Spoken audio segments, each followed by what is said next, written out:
Olá, boa noite. Está no ar a partir de agora o TV Jornal Notícias. Eu sou Fernando Rodolfo e estou com vocês aqui com as principais notícias do dia. Hoje, quarta-feira, 16 de agosto de 2017. A Polícia Civil deu detalhes hoje de como foi a operação policial que prendeu policiais militares ontem em Santa Cruz do Capibaribe. Os PMs são considerados suspeitos de formar um grupo de pistolagem aqui no Agreste. Na tela. A milícia formada por policiais militares e seguranças privados agia nas cidades de Santa Cruz do Capibaribe, Toritama, Taquaritinga do Norte e Caruaru. As investigações que culminaram na Operação Hostes começaram em setembro do ano passado e apontaram a presença maciça de policiais no grupo. O líder seria o sargento da PM, Orlaí Soares dos Santos, que não foi preso ontem durante a operação, mas que se apresentou hoje pela manhã. Ele, o soldado Rivaldo Vieira da Silva, o sargento Aitan Teixeira dos Santos, o cabo Adalberto Campelo Alves e o sargento aposentado Romildo Gonçalves da Silva eram lotados no 24º Batalhão e agiam como justiceiros e prometiam segurança e serviços mediante pagamento de mensalidade, chegando até a trabalhar para políticos. Era serviço de escolta, era serviço de segurança particular, né? Enfim, eles praticavam prisões de indivíduos, prisões ilegais de indivíduos que atuavam ali como lanceiros, como praticavam furtos e roubos na região. Também participavam do grupo civis, que trabalhavam como segurança. 4 pessoas foram presas e apenas elas tiveram as fotos divulgadas pela Polícia Civil. Otávio Manuel de Brito seria o gerente do grupo.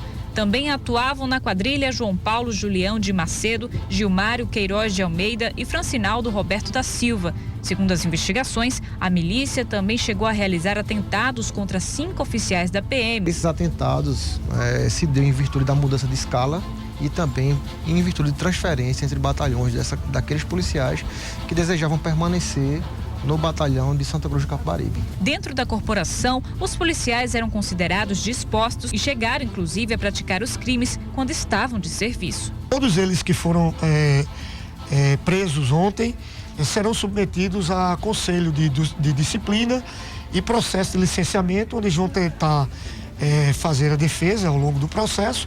Caso se confirmando, eles serão excluídos da nossa corporação. Durante a operação, foram apreendidos 5 armas, facas, balas clavas, que são toucas ninjas, coletes à prova de balas e munições.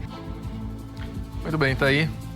Brilhante trabalho da Polícia Civil na prisão dessas pessoas aí, desses policiais militares suspeitos de envolvimento com a pistolagem e com o crime organizado aqui no Agreste, em Santa Cruz do Capibaribe. Se for confirmado tudo isso que foi dito, cadeia neles, a banda podre da polícia. Eu quero aqui ressaltar o trabalho exemplar dos policiais militares e para eles nós tiramos o nosso chapéu. Agora, usar a farda da PM para cometer esse tipo de crime, aí não dá. Mais uma mulher assassinada aqui no Agreste. Dessa vez foi em Caruaru, no bairro do Salgado. Érica Monteiro, que era dona de casa, pode ter sido assassinada, pasmem, pelo próprio marido. Na tela.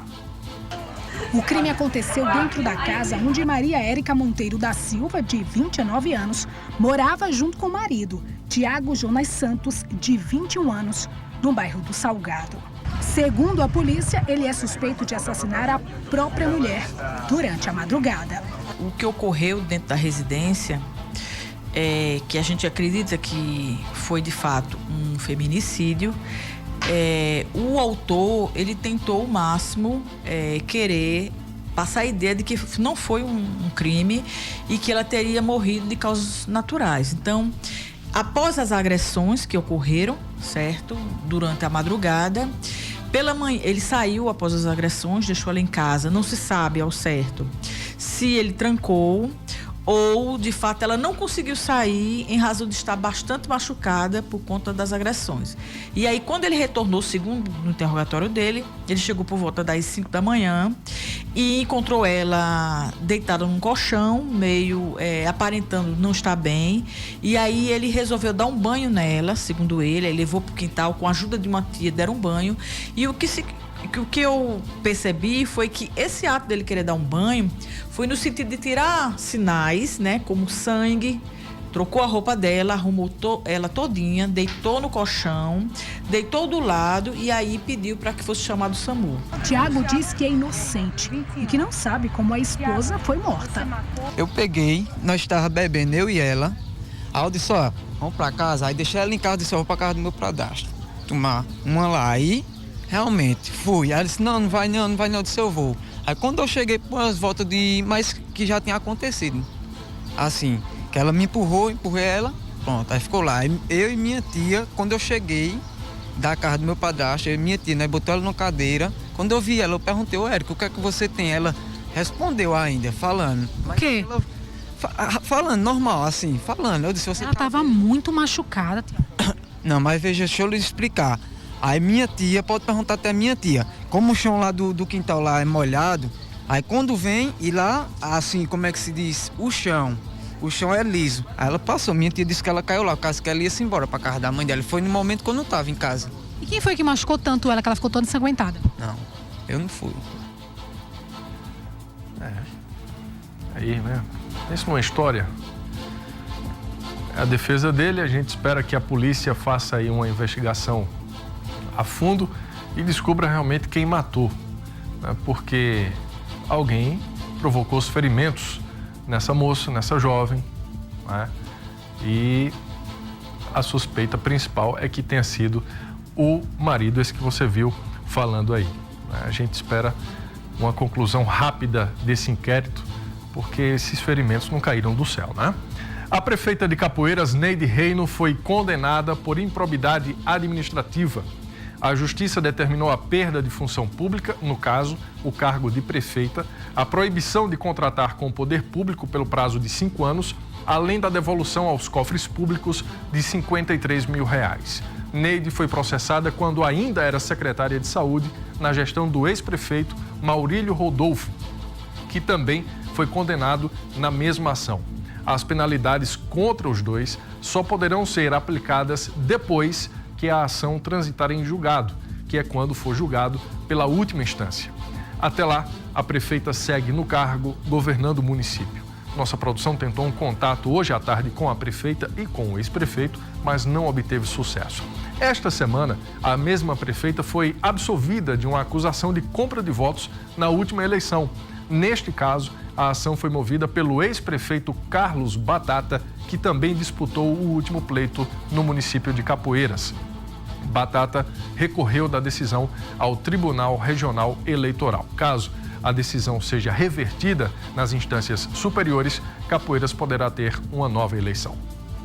Bom, a gente falou de violência aqui no começo do programa, mostramos aí esse caso absurdo da mulher que foi assassinada, mostramos também, a gente vem falando sempre, né, de violência aqui, insegurança já virou rotina. A Stephanie Hermano está comigo aqui. Cadê a Stephanie? Boa noite, Stephanie.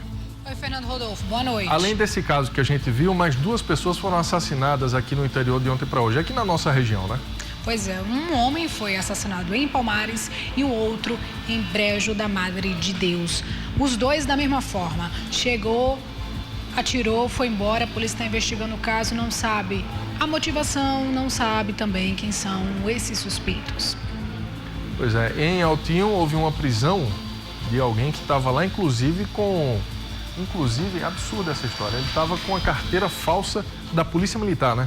Pois é, lá em Altinho esse caso está sendo bastante comentado. A Polícia Militar conseguiu prender um homem suspeito de vender armas e munições lá na cidade. E olha só, Rodolfo, quando a polícia conseguiu chegar lá na casa dele, em um terreno da casa dele estava enterrado um fardamento de um policial militar, um documento falso e uma espingarda. Dentro da casa dele, outra arma e várias munições.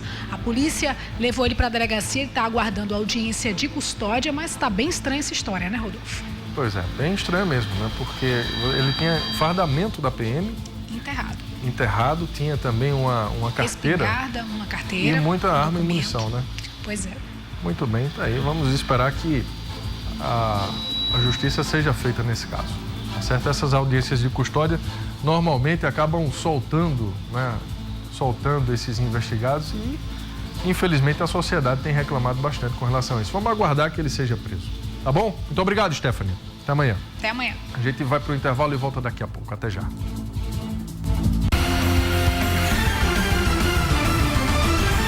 Estamos de volta com o TV Jornal Notícias. Olha, em Caruaru tem chamado a atenção um tipo de crime que está virando rotina: a invasão a domicílios. Nas últimas semanas, a casa de um delegado aposentado no bairro Nova Caruaru foi invadida. A gente falou disso aqui. Uma outra casa também no bairro José Liberato foi invadida lá naquela festa de aniversário surpresa.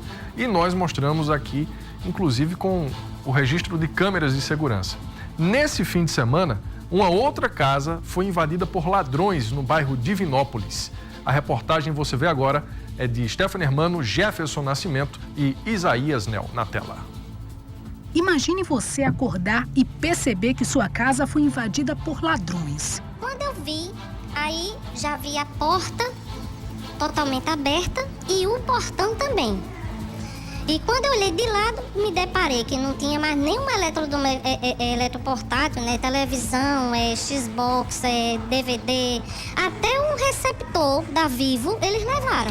Um cenário desesperador mesmo. A ação dos bandidos foi registrada por câmeras de segurança. Somente por volta das 5 horas da manhã, eles saem com os materiais roubados. A dona da casa estava sozinha na residência nesta madrugada e não percebeu a ação dos bandidos. Eu acredito que eles pensavam que não tinha ninguém em casa. E eu dormindo lá no primeiro quarto, mas como é um corredor, tudo escuro, eles tiveram a petulância de ligar a luz. Ou seja, acredito eles que se assim, tivesse gente em casa, se acordava, né? Porque não ligou as luzes da casa e ligaram e fizeram uma coisa bem devagarinho. Passaram mais de hora, porque chegaram 3 e pouco e saíram quase 5 horas da manhã. Então, eu passei mais de hora com esses marginais dentro da minha casa e Deus não permitiu nem sequer que eu me acordasse, porque eu gosto muito de me levantar e andar. Ao invés de levar água para o quarto, eu vou até a cozinha. E se eu tivesse visto a luz acesa, com certeza teria sido terrível. Ela não teve outra alternativa. Se mudou no mesmo dia. Na mesma rua, um outro morador passou pelo mesmo pesadelo. Eles entraram por onde eu não sei, mas que levaram um bocado de coisas pequenas, mas de valor. De valor. De qualquer forma levaram e nós estamos à mercê desse povo, infelizmente. Como é que foi isso? Quem que estava em casa nesse momento? Eu e minha esposa e minha filha. Ninguém percebeu a ação dos bandidos? Não, porque a gente estava dormindo. Arrombamentos a residências têm se tornado cada vez mais comum diante do cenário de insegurança. Os casos de roubos e furtos estão entrando no crescimento da violência. Para evitar que este tipo de crime aconteça na sua casa, algumas medidas de segurança devem ser tomadas. A utilização de cercas, câmeras, é muito importante porque auxilia e inibe. Mas a gente também trata muito da situação preventiva, de que a gente orienta a população sempre ter um vizinho de confiança, pela qual você poderia deixar uma chave para ele acender uma luz à noite, deixar como se fosse uma certa habitualidade no processo. Bem como também ele poder estar sempre ligando e desligando a luz, porque o fato de estar com aquela luz acesa o dia todo, muitas vezes, principalmente lâmpadas externas, indicam que a pessoa está viajando.